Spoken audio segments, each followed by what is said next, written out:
Ah mais t'inquiète, hein, tu sais, ça va être une discussion, n'hésite pas à me regarder, on discute du truc. Ouais. Ah, bonjour à tous, bienvenue dans Transition Urbaine, l'émission qui te parle de notre projet, des tiers-lieux et du mouvement des villes en transition. Alors aujourd'hui, je suis particulièrement content de vous voir, parce que la semaine dernière, en fait, ça a pas été un live, et ça a été on va dire une petite pastille préenregistrée, et puis les lives c'est vachement mieux, en plus de ça, il y a pas mal d'invités. En tout cas, aujourd'hui, plein de surprises, plein de gens et ça va être vraiment charmé. Alors, on va commencer tout de suite avec Mine in Situ, qui est notre première rubrique qui parle de la mine. Et on a la chance d'accueillir Stella. Salut Stella. Salut Régis. Ça va? Très bien. Ok, c'est cool. Donc en fait, pourquoi Stella elle est là aujourd'hui? Déjà, Stella elle est bénévole à la mine. Oui, depuis 2 ans maintenant. Voilà, et puis c'est Ouais. pour montrer que à la mine, il n'y a pas que non plus des salariés, il y a aussi une grosse vie associative avec des bénévoles, et donc Stella illustre parfaitement ça. Et on va parler aujourd'hui de culture du cœur. Oui. Voilà. Et donc avant de parler de culture du cœur, j'aimerais bien un peu revenir et faire un peu la genèse du truc. En fait, ce qui s'est passé, c'est que on avait voulu monter un comité d'entreprise au sein de la mine, parce que comme vous le savez, il y a aussi des salariés, on est une association, mais on voulait aussi apporter un peu du mieux à l'équipe. Donc on a décidé de monter notre comité d'entreprise alternatif. Et le premier, on va dire, champ qu'on a voulu investir, c'était le champ de la culture. On voulait, voilà, permettre aux collègues et à nous tous, d'une manière générale, de d'avoir accès à la culture et de pouvoir un peu s'aérer l'esprit. Donc du coup, j'en ai parlé à Stella, voilà. Et Stella a accepté bien gentiment d'être notre représentante, on va dire notre organisatrice, celle qui façonne tout. Donc, est-ce que tu peux nous expliquer un petit peu ce que tu fais? Oui, alors je fais des permanences tous les mercredis et samedis Ouais. après-midi de 14 heures à 18 heures. Ouais. Alors je fais des permanences pour une association qui s'appelle Culture du Cœur, Mhm. qui a été créée en 1998 par Edgar Dana, qui était directeur de l'ANPE Spectacle. Et D'accord. il a fait le triste constat, en 98, donc, qu'il y avait plus de 300 millions de places de spectacle, c'est assez énorme, qui n'étaient pas vendues, qui n'étaient pas utilisées, donc qui partaient à la poubelle. Et suite à ce constat-là, il a eu l'idée de créer cette association qui s'appelle Culture du Cœur, Ouais. et qui récupère des places auprès de spectacles, de théâtre, enfin Ouais, tous les champs de la culture, quoi. tous les champs de la Ouais. culture, pour les mettre à disposition de personnes qui sont éloignées de la culture ou défavorisées financièrement, qui Ouais. peuvent pas se payer des places, Mhm. ou qui peuvent être éloignées aussi. Il n'y a pas que le côté pécunier, Ouais. il y a le côté aussi d'être seul pour aller au Ouais, spectacle. bien sûr. Ce qui, donc, euh, cette association a une banque de données à laquelle j'ai accès. Et donc, on peut avoir des places à la mine pour les gens qui sont en insertion, Ouais. pour les gens qui sont bénévoles, Mhm. ainsi que pour notre clientèle de la mine, qui est aussi une clientèle un peu défavorisée. Ouais. Donc, il y a pas mal de genres de spectacles. On peut aller au cinéma, aller voir un match de foot, au théâtre. Il y a parfois des places à l'opéra. Il y a des places de spectacles de danse, des concerts. Donc, moi, je fais des permanences et mon rôle consiste un peu à aller un peu chercher les gens parfois près de la caisse, ou les gens qui sont à la mine en train de Mhm. chercher autre chose. Quand je vois qu'ils sont avec des enfants, je leur propose éventuellement des spectacles pour enfants. Et sinon, je leur propose de prendre un café et de regarder un peu ce que j'ai dans ma banque de données. Parce que souvent, ces gens-là se disent le spectacle, c'est pas pour nous, on Mhm. connaît pas, Mhm. on n'y est jamais allé. Donc, j'essaie de leur expliquer que le spectacle, déjà, c'est fait pour tout le monde. Et parfois, quand ils veulent voir un film et qu'ils savent pas trop s'ils vont aimer ou pas aimer, ou une pièce de théâtre, ils savent Mhm. pas trop s'ils vont aimer ou pas aimer, moi, je leur fais regarder la bande-annonce. Parfois, je fais le transport trajet de Ouais. ici, par exemple, jusqu'au lieu du spectacle. Et je leur communique aussi quelques codes, des fois, qui paraissent un peu élémentaires. Comme par exemple, quand on va au théâtre, d'être ponctuel, parce que Ouais. si on arrive en retard, ben, on peut déranger les acteurs et les gens aussi qui regardent. Ouais, bien sûr. Voilà, j'essaie de leur donner des conseils et de les guider dans ce sens-là. Enfin, essayer de leur donner envie de sortir un peu de chez eux et d'aller voir un peu ce qui se passe ailleurs. C'est vrai que moi, franchement, déjà, je connaissais l'association Culture du Cœur, mais de le voir faire vivre ici, c'est vraiment une belle expérience parce que ça marche. Il y a quand même des collègues qui ont pris des Oui, places, pour leurs il y a pour leurs enfants. enfants, il y a aussi des clients qui sont venus et puis c'est une manière de démocratiser la culture, surtout comme je sais, c'est un champ qui est actuellement sinistré avec tout ce qui est Covid et compagnie, c'est des premiers Voilà, là touchés. pour l'instant, Donc là, c'est la un banque de peu, données, elle est un voilà. peu pauvre. Bah oui, mais Mais alors, ce que je voulais aussi préciser, ouais. c'est que si quelqu'un vient à la mine pour voir veut aller au théâtre, par exemple, Mm. que la personne veut emmener des amis ou de la famille, je peux donner jusqu'à 4, même 5 places Ah ouais. pour aller au Ah spectacle. ouais, c'est un super plan. Voilà, donc il y a aucune condition de revenu, aucune condition de rien, il suffit juste d'avoir envie d'y aller, quoi. Et ça, c'est important que tu le précises, ou c'est vraiment un service qui est inconditionnel. Voilà. C'est tout le monde pour la culture, tous ceux qui veulent. Voilà. bien Alors faire. la chose aussi que je leur précise, comme c'est des invitations, donc c'est gratuit, Ouais, c'est que s'ils réservent 2, 3 places, même ne serait-ce qu'une, ouais. et au dernier moment, s'ils ont un empêchement qu'ils ne puissent pas y aller, je leur demande de me contacter Mm, afin que moi, la place, je puisse la remettre dans la banque de données mm. pour que d'autres personnes Ouais. puissent en bénéficier. Bah ça, c'est le premier mécanisme de la solidarité et de l'engagement. Hein. Je veux Voilà. dire, tout ça, voilà, c'est un échange qui se met. Est-ce que tu aurais, par exemple, je sais pas, une petite anecdote à nous donner d'un échange que tu as eu avec quelqu'un sur ça, ou un témoignage, quelque chose Ben, il y qui... a un bénévole de la mine qui fait des comptes, Oui. je me rappelle de son prénom, Ouais, mais on cite pas les blazes. qui est allé écouter un concert de musique classique, il était ravi. Ouais. Avant le corona, on a eu des places aussi pour aller voir le Soulier Rouge, c'est une pièce qui s'est jouée, enfin c'est pour adultes et enfants, euh, une pièce de Marc Lavoine où c'était dansé, c'était un peu comme une comédie musicale, Ouais. où j'ai vraiment eu beaucoup de retours et les gens étaient super contents.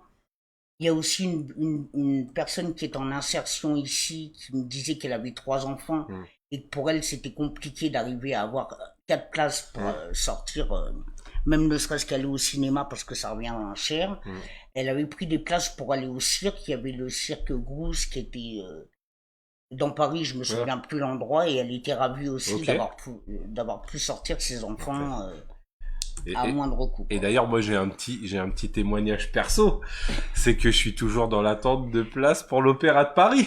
Parce que des fois, il y a même des super plans Oui, avec Culture du et Cœur les et tout. catacombes aussi. Et des catacombes aussi, ouais. Donc, bon, Oui, oui. voilà. Je vous ferai un retour sur Internet le jour où j'aurai la chance d'avoir des places pour les catacombes ou l'Opéra de Paris. Tu Voilà. seras le premier, tu seras le Voilà. premier. Big up, hein, Culture du Cœur, n'oubliez pas. Voilà. Bon, ce que je vous dis, c'est simplement Voilà. n'hésitez pas à venir me C'est voir, à venir discuter avec moi. En plus, quand je fais les permanences le mercredi, il y a Mélanie qui fait des gâteaux. Voilà, les Il y a goûters, ouais. les petits Les petits bonheurs de Mélanie. Ouais. C'est une bénévole aussi qui fait des très bons gâteaux. Ouais.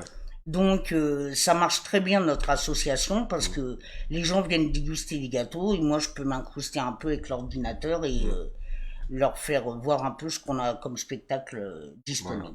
Bah franchement voilà, c'est vraiment un bel exemple voilà de projet solidaire et utile qu'on voulait mettre en lumière et puis aussi valoriser un peu l'engagement bénévole qu'il y a au niveau de la mine et que vous verrez au fur et à mesure de nos émissions. Donc bah merci beaucoup Stella. Ben il y a pas de quoi, Et Régis. puis tu repasseras À de toute bientôt. manière à l'occasion. Je repasserai pour Voilà, mes c'est ça. permanences. Voilà et puis même je suis en train d'y penser. Quand on sera un peu mieux structuré, peut-être que tu pourras faire un petit point pour dire les places qu'il y a. Qu'est-ce qu'il y a comme Tu spectacle? vois, Oui, qu'est-ce qu'il y a aussi. comme spectacle Pourquoi et pas. tout, pourquoi pas. Voilà. Pourquoi pas. Ça va faire partie même des pépites de la mine. Voilà, bon, on verra. Ok. Cool. Bah merci Stella. Merci beaucoup. Salut.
Ok, donc là on est de retour dans Transition urbaine, l'émission qui parle de notre projet, des tiers-lieux et du mouvement des villes en transition. Donc là pour la deuxième partie de cette émission, on est avec Monsieur Oyan.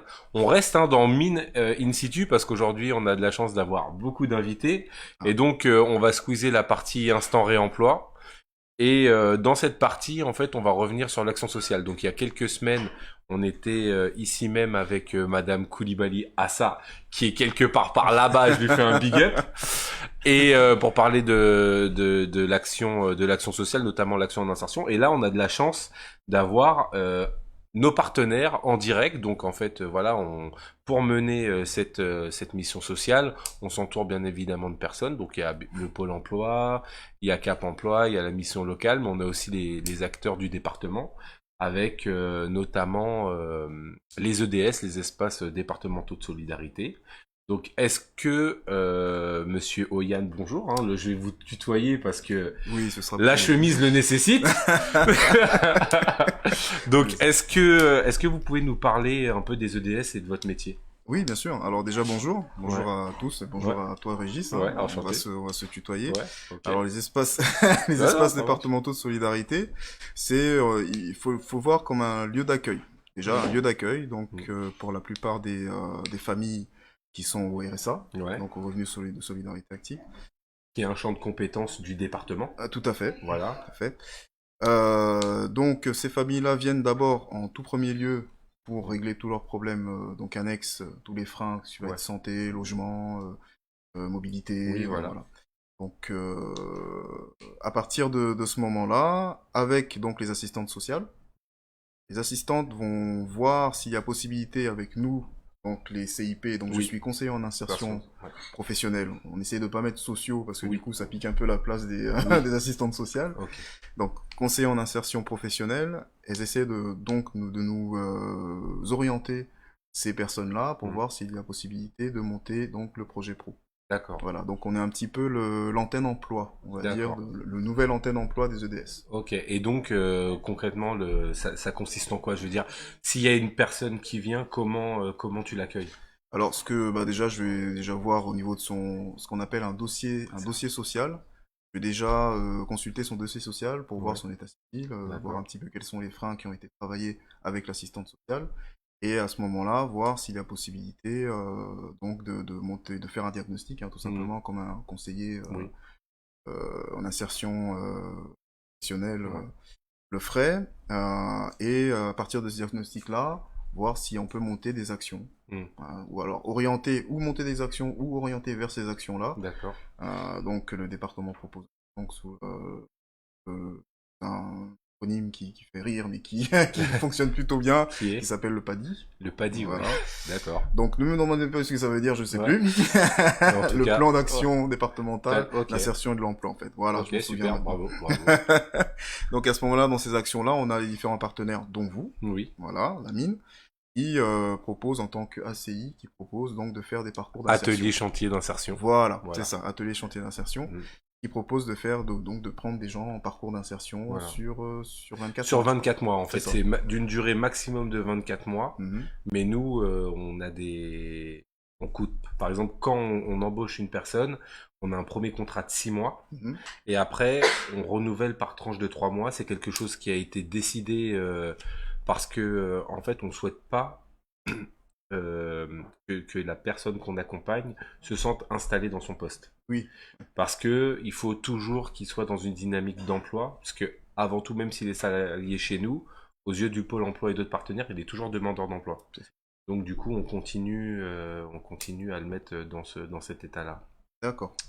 Nous, alors ce qui se passe en EDS, c'est qu'on fait signer des contrats d'engagement réciproques. Oui. Voilà. Donc ça, c'est un petit peu notre contractualisation.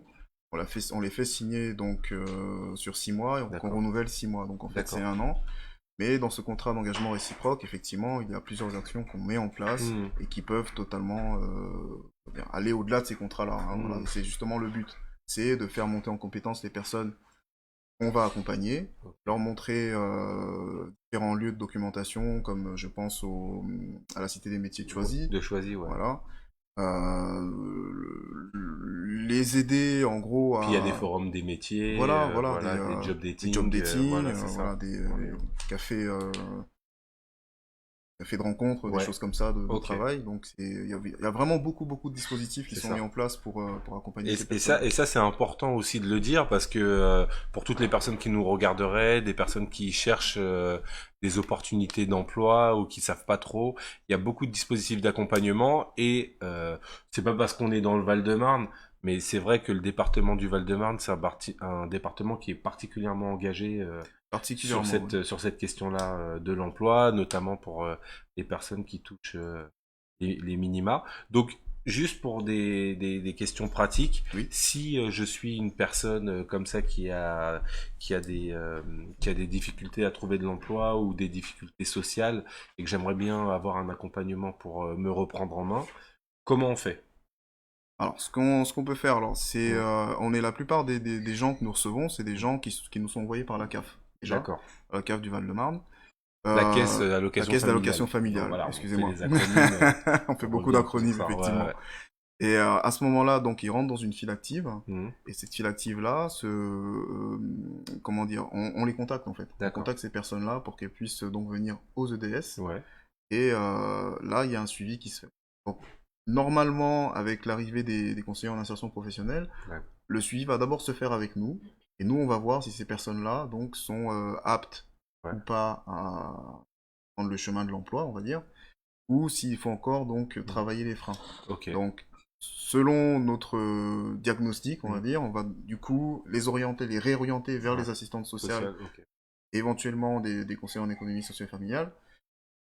Et par la suite, dès que les freins seront travaillés, ils vont les réorienter vers nous. Ça fait un peu zigzag comme ça, Oui, ça oui, fait un bien peu sûr. ça effectivement. Mais c'est parce qu'en fait, on travaille les freins uniquement. On travaille le projet pro si Mhm. les freins sont Ouais, sont réglés. sont réglés. Voilà. C'est ça. Et puis moi, je fais un parallèle à, à une émission qu'on a faite il y a 2 semaines avec Madame Koulibaly, où justement, elle est là aussi à faire un diagnostic où elle va voir les freins pour après, généralement, les orienter vers nos partenaires. Donc vous, enfin, je dis l'EDS d'une manière générale, et c'est aussi important de voir tout le maillage qui est fait Tout à fait. pour l'emploi, parce que un des objectifs de la mine aussi, c'est un retour vers l'emploi. Oui.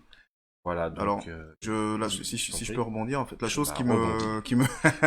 la chose qui me plaît Direct. énormément, c'est vrai que je le dis depuis ce Mm. matin, parce que ce matin on était chez un partenaire, donc Free Compétences, je sais Oui. pas si vous connaissez. Bah si, d'ailleurs, on a une stagiaire de Free Compétences Ah qui bah, est c'est là super. actuellement, ouais, Ah bon? à la mine, ouais. Elle est en bas.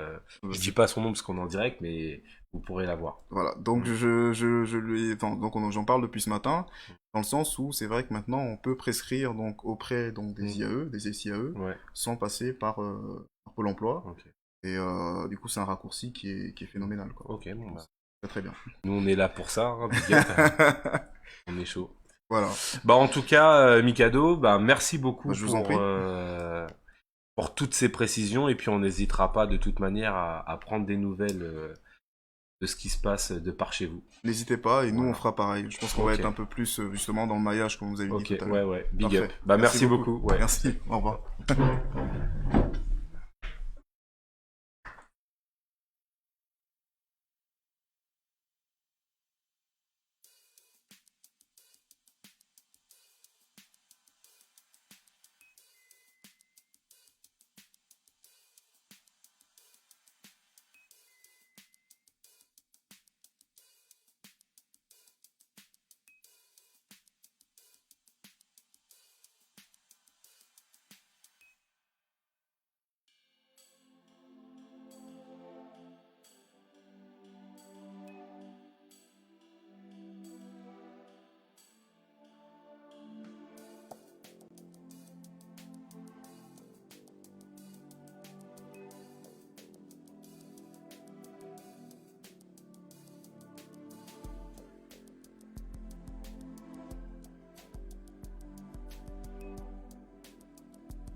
Bon, bah là, vous êtes de retour dans Transition Urbaine, l'émission qui parle de notre projet, des tiers-lieux et du mouvement des villes en transition.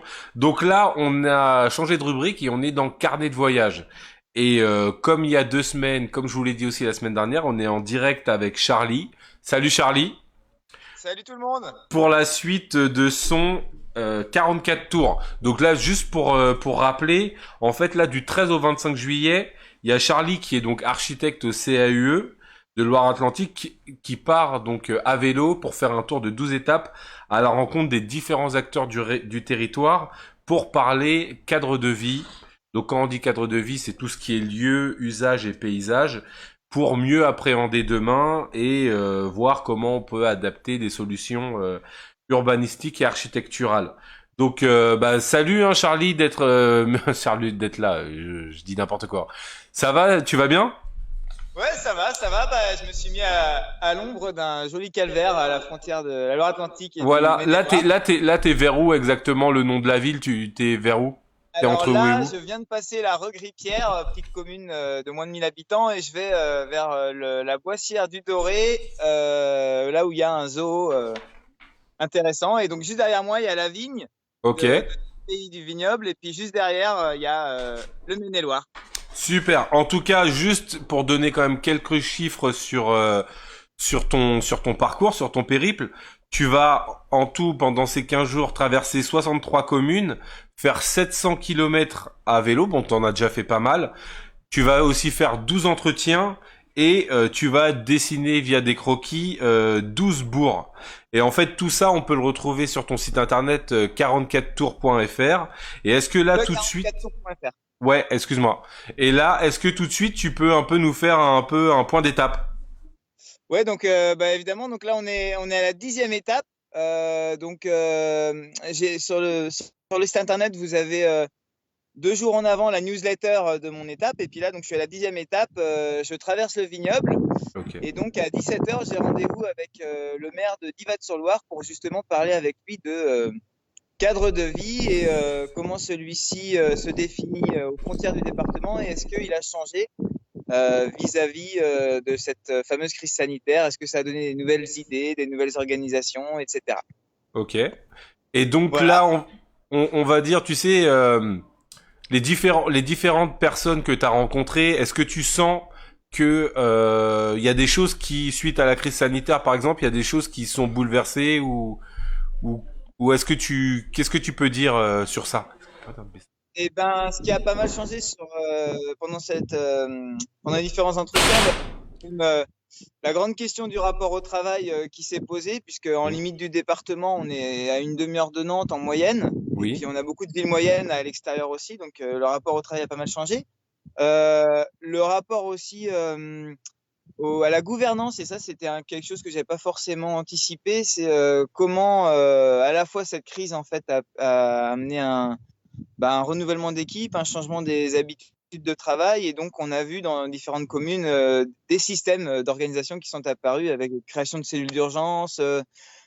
Voilà, les conseils en visio, qu'est-ce que ça change? Et puis du coup aussi en termes de mobilité, on voit que et d'économie aussi, on voit qu'il y a eu pas mal d'initiatives que les communes essayent de garder le plus longtemps possible en vie pour pas qu'on revienne aux habitudes d'avant. Est-ce que tu peux nous donner quelques exemples d'initiatives justement nouvelles? Alors du coup, il y a le transport solidaire à Bousset, où là, on a pour toutes les personnes qui n'ont pas forcément de voiture ou qui n'ont plus le permis, en fait, on a un espèce de blablacar interne à la commune où on peut s'inscrire, et contre faible rémunération, on peut aller vers telle ou telle commune. Qu'est-ce qu'on a eu d'autre? Qu'est-ce qu'on a eu? On a eu les cafés qui sont devenus de plus en plus des tiers-lieux où justement on cherche à éviter le monotache ou la monoclientèle de pas mal des petits commerces, et on voit comment on essaye d'agglomérer, de répondre aussi aux besoins des habitants qui sont proches pour à la fois fournir du circuit court, à la fois fournir de l'aide, De l'aide à domicile. du lien social, etc. Ok. Ouais, c'est cool. Est-ce que Ouais, c'est super. tu sais quoi, excuse-moi, hein, tu sais, un petit peu au hasard, j'aime bien le nom de Saint-Molf. tu vois, comme ville. Qu'est-ce qui s'est passé là-bas, à Et Saint-Molf? ben, il s'est passé qu'à Saint-Molf, il était plus de 22 heures quand j'y suis Ah ouais, passé. d'accord. Donc, euh, donc, je l'ai traversé assez vite et je suis allé finalement me poser à Mesquer. Ok, À Saint-Molf, je devais être hébergé chez un paludier. ok, Sauf que 22 heures passées, il a fallu respecter le sommeil des paludiers puisqu'ils se réveillent très très tôt. ok, Et donc j'ai préféré aller dormir au camping de la ville d'à côté pour aller le voir le lendemain sur site. ok, Donc à Saint-Molf, c'est une petite commune du nord-ouest et puis on est tout près du marais Salon-de-Guérande. On a des ostréiculteurs, on a aussi des campeurs. ok. C'est, c'est... Franchement, moi qui suis du 44, je redécouvre le département et c'est vraiment un très beau département. Ok, bah c'est cool, hein. Moi, de toute manière, on avait dit que on allait essayer de faire la promotion un peu de la région de Loire-Atlantique, presque devenir des tours opérateurs pour la promotion de cette région. En tout cas, moi, j'y suis déjà allé à plusieurs reprises et franchement, je témoigne que c'est vraiment un super spot. Bah, et puis c'est hyper intéressant Mm. les discussions avec les élus pour justement voilà, parler de la difficulté à gérer toutes ces situations et puis comprendre aussi les pratiques des uns et des autres. Et aussi, on parle beaucoup de qu'est-ce que c'est de créer des commissions suite aux nouvelles élections, le rapport à l'agriculture aussi, est-ce qu'on les intègre ou pas dans les conseils? Qu'est-ce que ça va changer dans les débats sur la transition écologique? On a des très belles discussions que je vous inviterai à suivre dans le deuxième temps du travail. Ouais. Voilà, Allô? vous me suivez? Ouais, ouais, on te suit, on t'écoute. D'accord. On t'écoute. Non, voilà, je vous invite sinon à suivre l'ensemble des étapes. Alors, sur le site, vous allez voir que ça s'explique un petit peu en différents points. Le projet, il y a la visite des bourgs, comment ils se sont constitués. Il y a aussi toute la question du patrimoine, qu'est-ce qui fait patrimoine dans le territoire. Ouais. Ça, c'est quelque chose qui vraiment est d'actualité dans les différentes communes que je traverse. Et puis Mm. enfin, il y a l'image du jour, à quel moment on sent une bascule dans les grands paysages, qu'est-ce que c'est de passer d'un estuaire à un autre, qu'est-ce que c'est aussi de traverser une ville et de s'en sentir prisonnier. Donc je pense que le vélo, ça permet d'avoir une autre vision du territoire, même quand on est des professionnels de l'aménagement. Non, mais ça c'est cool. Et tu sais, j'avais quand même une question. Je voudrais revenir sur un point. Tu sais, ici dans cette émission, on parle un peu du mouvement des villes en transition. Et le mouvement des villes en transition, c'est de penser à des solutions pour justement s'extraire de tout ce qui est énergie fossile. Donc gaz, pétrole. Est-ce que tu as senti que les élus ou les différentes personnes que tu as pu voir étaient concernés par ce sujet ou c'était une préoccupation? Alors je pense qu'il y a quelque chose qui pour l'instant me traîne dans la tête et en fait que je retrouve sur tous les territoires, c'est l'empreinte de la voie ferrée dans nos territoires. Il se passe pas 10 km sans que je croise une ancienne gare ou une ancienne voie verte. Et effectivement, celle-ci, parfois, elle devient des circuits vélos, mais on peut en faire plein de choses. On a des élus ou en tout cas des habitants qui aimeraient vraiment rebasculer vers le transport ferroviaire. Ouais. Et du coup, on a vu qu'il y a une déstructuration depuis des décennies du réseau. Et puis, du coup, dans notre territoire, une des particularités, c'est qu'on a aussi un fort maillage bleu des rivières, des canaux, la Loire. Et Ouais. du coup, il y a toujours cette espèce de romantisme ou ce rêve de se dire que pourquoi on a abandonné ça? On sait que ça va moins vite. Mais vu que le confinement nous a amené à ralentir, comment on pourrait peut-être s'en réemparer? C'est une discussion que j'ai pu avoir au nord du département et je ne sais pas encore quoi en faire, mais peut-être que Bah en tout ça cas, va c'est vraiment promouvoir ça, c'est vraiment une belle idée et à notre maigre, enfin si on peut apporter une maigre contribution pour relayer ça, ce serait vraiment chouette parce que c'est vrai que on parle du monde d'après, c'est devenu presque un slogan marketing aujourd'hui et il faut vraiment garder en tête ce qu'on a vécu avec le Covid et justement cette manière de un peu ralentir et de voir comment on pourrait continuer dans cette logique d'être plus respectueux déjà de l'environnement déjà d'une part parce que franchement pour beaucoup de gens ça faisait grave du bien de pas voir des avions par exemple toute la journée au-dessus de nos têtes et puis d'avoir des modes un peu plus doux, voilà. Bon, en tout cas, j'espère qu'on pourra reparler de ça avec toi Eh ben, longtemps. avec plaisir. Ouais. Et puis le monde d'après, moi, je crois qu'il a pas de sens si on parle pas du monde d'avant et qu'on ne l'a pas compris. Je pense que ça, Ouais. c'est quelque chose qui ressort de toutes les discussions et c'est hyper intéressant de savoir quoi faire de ce qui a déjà été oublié ou renié. Ouais. Et Et ben voilà. voilà, bah c'est sur ces belles paroles qu'on va te laisser, Eh Charlie. ben, merci. On va Et puis à relayer bien bientôt. évidemment ton site. N'hésitez pas à aller sur le site donc Le le 44. 44tours.fr, le tour Voilà. de Loire-Atlantique pour justement parler de cadre de vie qui est super important par ces temps qui courent. Merci hein Charlie et puis vraiment c'est super ce que tu fais. Bah, de rien. Et puis merci à vous de relayer tout ça. Et puis à bientôt. À bientôt, salut. Salut.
Resalut, nous sommes bien sûr sur Transition Urbaine, l'émission qui te parle de notre projet, des tiers-lieux et du mouvement des villes en transition.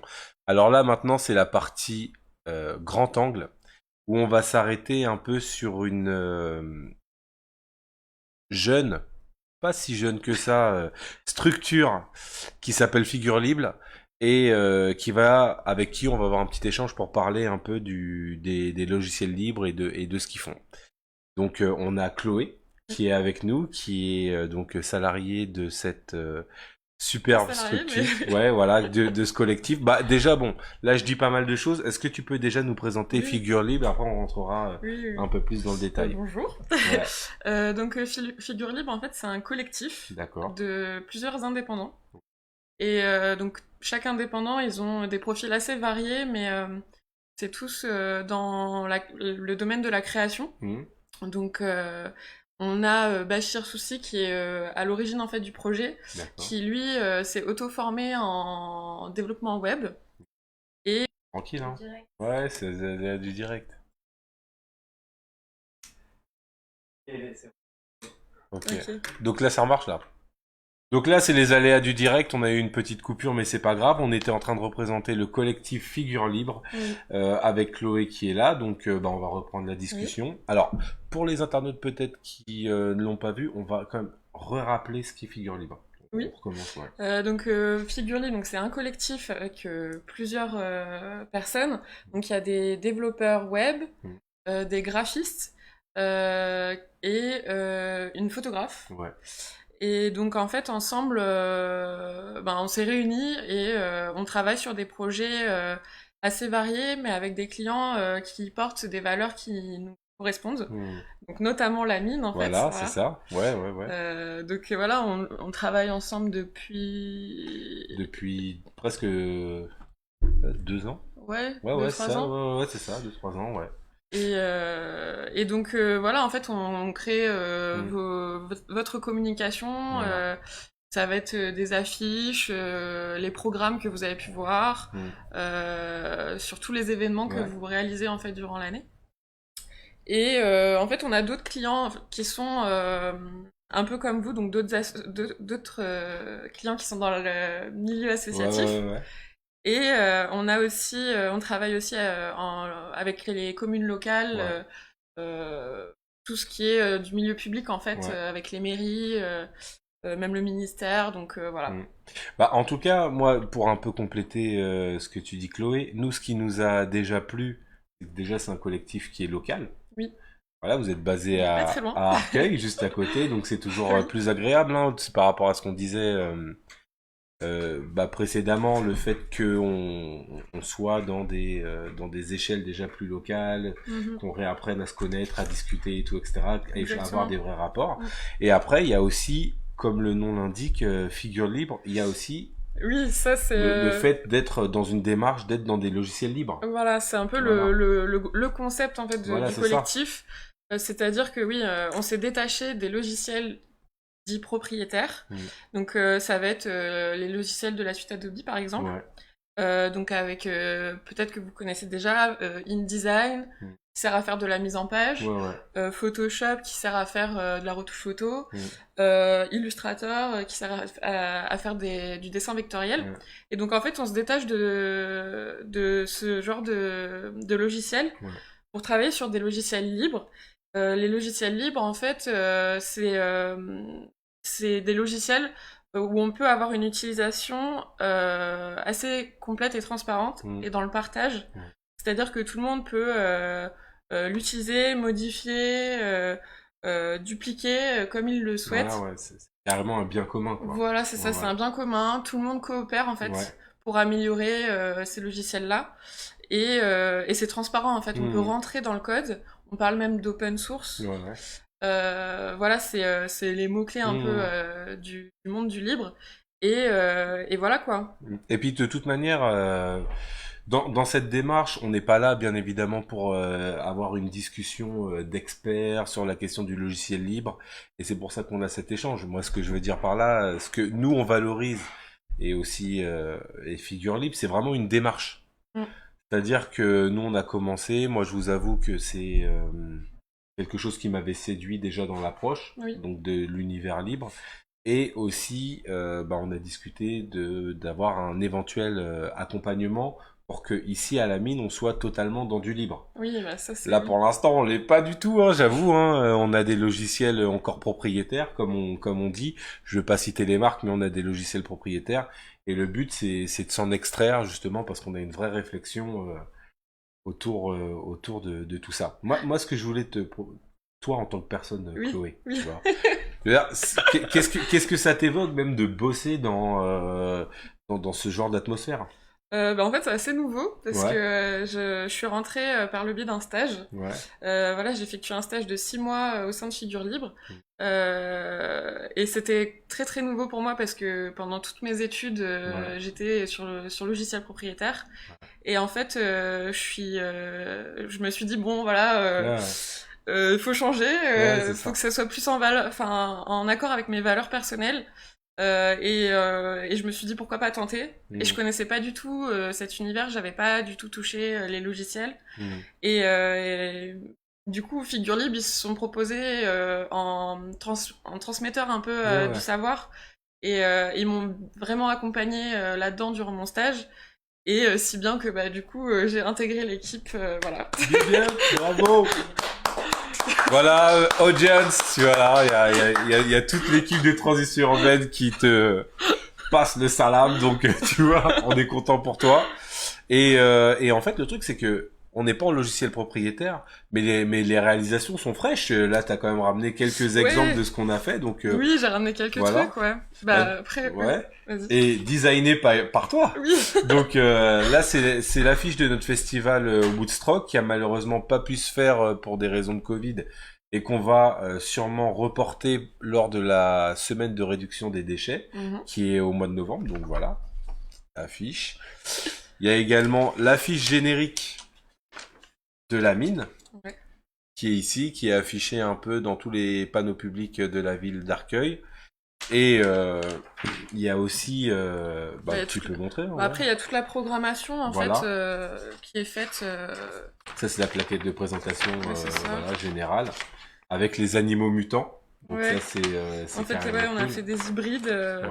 C'est le concept en fait, c'est tout simplement de jouer avec les objets, quoi. Parce que à la base, il y a dans vos projets, il y a aussi la récup. Voilà, c'est ça, exactement. Et même ce qu'on a fait pour Woodstock. En fait, c'était vraiment l'idée aussi de récupérer des choses. C'est-à-dire que toutes les images en fait que j'ai fait jouer dans c'est des collages Ouais. et c'est des images que j'ai récupérées dans des vieux magazines. Et le concept, en fait, je trouvais que c'était assez drôle et que c'était assez cohérent avec, avec l'idée de récup. Bah, Voilà. ouais, non, c'est carrément bien. Et puis là, dans nos nouveaux projets de collaboration, on a le site internet. Oui. Qui va sortir le 1er septembre. Le 1er septembre, qui est vraiment très bien, Donc là, on vous réserve la surprise parce qu'il y a encore 2-3 choses à peaufiner. Mais ouais, il y a aussi tout ça, le site internet et puis cet accompagnement au libre. Moi, ce que je rappelle, on n'a pas ça aussi, mais vous nous avez aussi fait la présentation notre affiche du festival de la mine numérique. Ouais, je sais pas alors si j'ai tu un l'as. truc là, ouais. T'as, voilà. Alors j'ai pas l'affiche, mais j'ai un programme. Ok. Mais pareil, c'est un peu particulier dans la conception. En fait, du coup, donc le festival, peut-être tu peux présenter le festival rapidement. Bah, le festival de la mine numérique, là actuellement, les plateaux de transition urbaine, c'est au milieu de notre Fab Lab. Je pense que un peu plus tard, parce que là ça fait trop, genre on se la pète, mais genre peut-être tu vois d'ici la fin de l'année, on fera un peu un setup. Parce que c'est des trucs que j'avais vus sur internet que je trouvais bien, donc je me suis dit qu'on va aussi le faire. Un setup, donc montrer un peu comment on fait pour faire toutes ces vidéos. Bref, et ben on le fait au niveau du Fab Lab, donc vous verrez aussi le Fab Lab. Et en fait, le festival de la mine numérique, c'est un peu comme une grande porte ouverte de tout ce qu'on peut proposer pour justement lutter contre l'obsolescence programmée, être aussi en lien avec tous les partenaires du territoire qu'on invitera aussi à l'occasion. Et donc, du coup, voilà l'affiche. Ouais. Et donc, ça va être aussi au mois de novembre. Parce que pareil, ça devait être du 14 au 16 mai, mais avec le Covid, on n'a pas pu le faire. Donc, on aura une grosse actualité au mois de novembre. Et si j'en parlais, parce que je retrouve aussi le fil, c'est qu'on fera sûrement une belle conférence avec des spécialistes sur le libre. Là, aujourd'hui, c'était pas l'objet de l'émission. L'objet, c'est simplement de parler de figures libres, présenter, voilà, un peu les partenariats qu'on a, vous montrer Chloé qui est là, voilà. Et donc c'est cool. Est-ce que t'as d'autres trucs à rajouter? Non, bah après, ouais, sur le festival, je peux peut-être expliquer comment je l'ai fait. Bien sûr. En fait, il se trouve que moi, je connaissais pas du tout. Je l'ai fait durant mon stage, et je connaissais pas du tout les lieux de la mine et même le Fab Lab. Et donc, quand on m'a dit faut peut-être faire un tour, voilà, je me suis dit bah oui, c'est évident. C'est évident d'aller faire un tour, de découvrir, de rencontrer les gens, de discuter. Et donc voilà, j'ai eu l'idée de prendre plein de photos de tous les objets en fait qui sont utilisés dans le Fab Lab numérique. Enfin dans le Fab Lab. Et du coup j'en ai fait un gigantesque robot. Ouais, non, génial. Voilà. Et donc il y a moyen qu'on puisse l'avoir en grand aussi pendant le festival. Je sais pas, on peut faire des choses. Ouais, bah écoute. Voilà, mais c'était l'idée quoi. Mais en tout cas, franchement, voilà, c'est cool. C'est aussi des petites, c'est par petites touches aussi qu'on change les choses. Et encore une fois, il n'y a pas on n'est pas dans de la morale, on veut pas être moralisateur, c'est-à-dire que nous-mêmes, on est dans une démarche. Oui, on sait que le libre c'est bien, on sait que le libre c'est pas forcément ultra accessible parce que c'est compliqué et tout. Et donc nous, dans notre nouveau projet associatif qu'on va vous présenter d'ici là, de voir comment la mine va évoluer ces 5 prochaines années. La question des logiciels libres, c'est une question centrale au niveau de nos pratiques numériques. Donc on vous en parlera tout au long de nos émissions.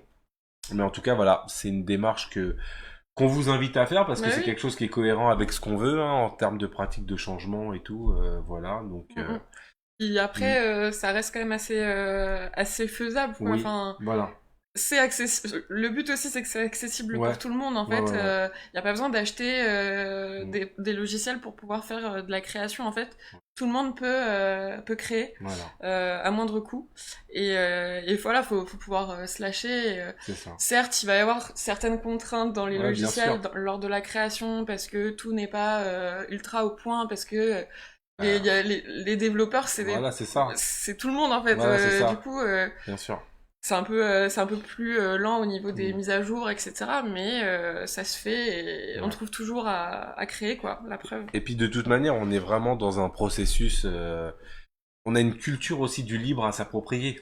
Parce qu'en C'est fait, vrai. on va chercher des trucs les plus faciles, donc forcément, on va vers les logiciels propriétaires qui nous proposent des solutions presque clés en main. Mais quand on réfléchit Mm. un peu à ça, l'envers du décor, c'est qu'est-ce qui a nos données, c'est à un moment donné, on est aussi formaté vers un champ, le champ qu'ils ont défini. Mm. Enfin, il y a pas mal de, il y a aussi toutes les questions de propriété qui y a derrière. Bref, tout un programme qu'on montrera Oui, oui. lors de prochaines émissions. Et puis voilà, progressivement, on va essayer de rentrer en profondeur et puis un peu décortiquer tout ça. Mhm. En tout cas, voilà, on voulait vous montrer Figure Libre. Merci beaucoup d'être venu. Et puis, de toute manière, on reste en contact. Oui, bien sûr. Ok, bon ben, big up. Merci. Merci. Salut. Voilà.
Ok, donc bienvenue dans Transition urbaine. Donc là, c'est l'émission qui te parle de notre projet, des tiers-lieux et du mouvement des villes en transition.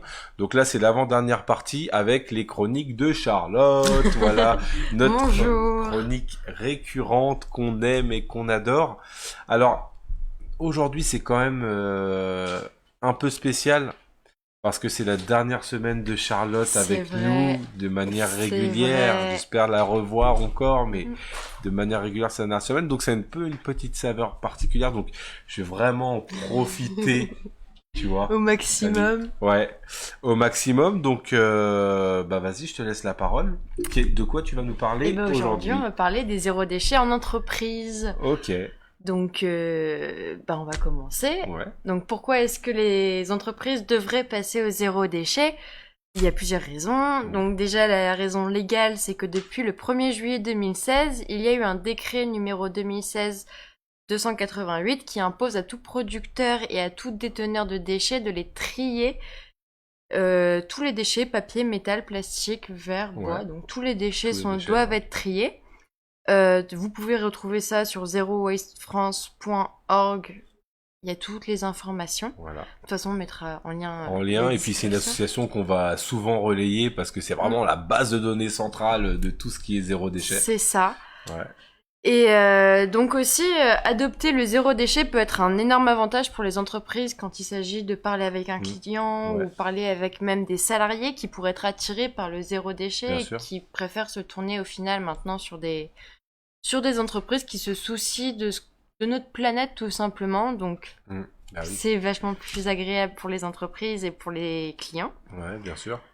Et surtout, c'est facile, de nombreux séminaires sont disponibles. On a un guide zéro déchet sur le site Zero Waste France, On va qui vous mettre sera en un lien lien. donc Voilà. dans la description, où vous pourrez tout simplement apprendre à comment éviter les impressions inutiles, comment supprimer les monodoses, donc tous les trucs de café, toutes les serviettes en papier, les petits gobelets, enfin tout ce qui est utilisable qu'une fois. Surtout, encore une fois, avec le corona, c'est Ouais, bien sûr. compliqué. Les gobelets, c'est mieux de laver, quoi. Mais après, c'est comme je disais tout à l'heure avec Chloé, encore une fois, c'est une question de démarche. C'est vrai. C'est-à-dire que là, on est aussi dans la facilité, mais moi, je suis un salarié d'une entreprise, je fais écouter... Voilà, il faut quand même penser un minimum à la planète et que si on change nos pratiques, on sera pas forcément dans du... c'est une démarche, Ouais. quoi. Ouais, Mais ouais. c'est bien plus basique maintenant. Enfin, encore basique que les gobelets en plastique. Ouais, bien Maintenant, sûr. c'est peut-être des gobelets en carton, Ouais. mais c'est quand même des gobelets utilisables qu'une fois. Mm. Encore le Ouais. café, Ouais, bien. expresso, tout. Ouais. Enfin, tous les cafés qui polluent en plus, Mm. parce que la petite capsule, elle est polluante. Mm. Et donc, comment supprimer les monodoses et comment trouver les alternatives Ouais. à tous ces produits-là. Ouais. Encore une fois, hein, on n'est pas du tout moralisateur. Non, c'est juste de l'aide pour Voilà, pouvoir... c'est ça. Pour dire que ça existe au final. C'est ça. Qu'il Ouais. y a des trucs, qu'il y a des sites, qu'il y a plein de choses sur Mm. Internet, plein d'exemples, plein ça. d'entreprises qui font déjà ça. Voilà. Non, mais ce que je veux dire par là, c'est vrai que beaucoup de salariés sont, on va dire, écrasés par leur quotidien. Ils ont beaucoup de choses à rendre en termes de travail, de productivité et tout. Donc ils se disent putain, on me dit encore de faire du zéro déchet. Moi, je vais au Ouais, plus c'est vite vrai. et tout. Donc une chronique comme celle de Charlotte, c'est vraiment pour dire bon bah voilà. Regarde ce que Charlotte me dit, je me dis pourquoi pas, il y a un lien qui est là, pourquoi pas, et lors d'une réunion d'équipe, à un moment donné, parce que souvent les managers, ils sont comme ça, alors qu'est-ce qu'on peut faire tous ensemble pour améliorer, il y a Ouais. quelqu'un qui lève la main et qui dit, est-ce qu'on pourrait pas passer en mode zéro déchet, accordez-moi un petit peu de temps dans le cadre de mon salariat pour le faire, voilà, faut oser Ouais. quoi. Et puis il y a des métiers qui se sont créés Qui au sont sein des créés grosses pour ça, entreprises pour oui. ça, ouais, Ouais. voilà, donc Il y a plein de choses maintenant, il y a Mm. même des entreprises qui Voilà. sont faites pour ça Voilà, spécialement, c'est donc ça. ça commence à avancer. Ouais, ça commence à avancer et Mm. puis c'est super. On Et arrive au voilà. zéro déchet bientôt, Voilà. professionnellement parlant, on pourra le faire au travail et chez soi. C'est ça. Est-ce que t'aurais J'ai rien d'autre à rajouter, on a déjà eu des exemples de Ouais. zéro déchet avec Ouais. Carrefour et avec Veolia et Ouais. toutes ces entreprises qui avaient déjà fait du zéro Mhm. déchet, donc voilà. Non, mais de toute façon, on en parlait un peu avant de passer à cette pastille sur ta chronique. T'as eu du mal à trouver des informations sur les entreprises, hein. C'est, Ouais. y a quand même quelque chose peut-être à creuser autour de ça, Mm. mis à part le guide zéro déchet. Et que ce soit plus fréquent, quoi. Pour quelque chose que ce soit plus fréquent, plus pratique. Après, bien évidemment, si vous voulez approfondir, tapez des mots-clés sur YouTube ou peut-être il y aura des vidéos à conseiller. Ou même, tout ouais. bêtement, si vous voulez commencer, vous installez Ecosia au lieu de mettre Google Chrome. Ouais, voilà. Vous utilisez des brouillons dans les imprimantes. Voilà, Enfin, c'est ça. il y a plein de petits gestes qui sont super simples et Hmm, que vous pouvez faire chez vous et après les collègues copient et puis ouais. ça se fait tout seul. Bon, en tout cas, je fais un peu en sorte que ça dure un peu plus parce que ça va être, comme je disais, la dernière chronique de Charlotte Mm. en tant que Ici, permanente présente, avec nous. Ouais, ouais. voilà. J'espère que, bon, je vais pas relater tes projets futurs qui sont quand même bien. Que Charlotte ça va va nous marcher. quitter. Ouais. On espère que ces projets vont marcher. On va vous tenir au courant éventuellement des avancées. Mm. Et puis on espère, voilà, de temps en temps que tu pourras faire des refaire petits des chroniques de temps en chroniques, temps, ouais, bah voilà, ouais. de temps en temps, ça fera toujours plaisir de te voir. En Mm. tout cas, moi, j'ai été très content de partager ce temps avec toi. Moi aussi, c'était Voilà. sympa. C'est cool. Et ben merci beaucoup. Et ben voilà. Salut Charlotte. Salut.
Donc c'est la dernière partie de Transition urbaine, je le répète parce que j'aime bien, l'émission qui te parle de notre projet, des tiers-lieux et du mouvement des villes en transition.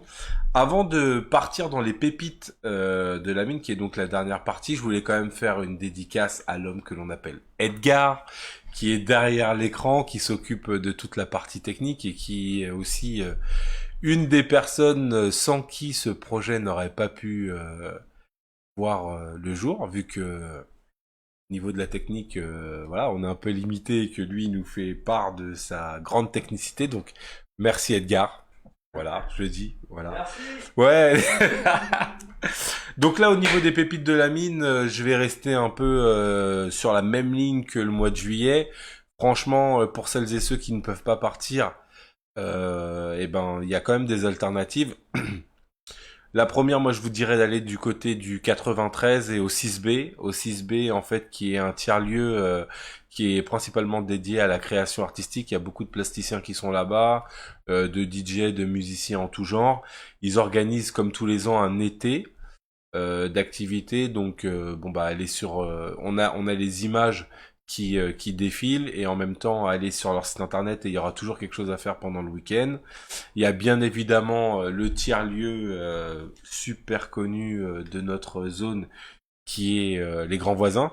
Donc les grands voisins qui vont fermer en fait à la fin de l'été puisque c'était la dernière partie de leur projet puisque les aménageurs vont en fait reconstruire un quartier à ce niveau-là, au niveau de l'ancien hôpital de Saint-Vincent-de-Paul. Donc pareil, plein d'animations aussi solidaires. Hein. Ils ont fait une grosse action pendant le Covid, et puis ils ont aussi une grosse programmation musicale et tout. Faut soutenir, faut aussi également aller chez nos amis de la ressourcerie créative, qui est sur le site. Donc qui est bien. Et puis après, voilà, pour terminer, n'hésitez pas aussi à aller regarder le site de vos villes. Parce que ce que j'ai pu remarquer, c'est que ça soit au niveau d'Arcueil, Cachan, Gentilly, partout en Île-de-France, il y a eu un gros travail des municipalités pour proposer un certain nombre d'activités pour les familles, pour tous, pour justement que cet été soit voilà des plus agréables, puisque c'est pas forcément évident de se déplacer après la pandémie que nous venons de traverser. Voilà. Donc en tout cas, cette émission est la dernière de la saison, qui a commencé bien tard, mais c'est la dernière. Donc on va reprendre la première semaine de septembre. D'ici là, je vous souhaite un très bel été. Reposez-vous bien, restez couverts dans tous les sens du terme, mais notamment par rapport à la pandémie. Et puis voilà, restez au maximum auprès de vos amis, de votre famille et passez voilà de beaux moments. Je vous souhaite un très bel été encore. Ciao, bye.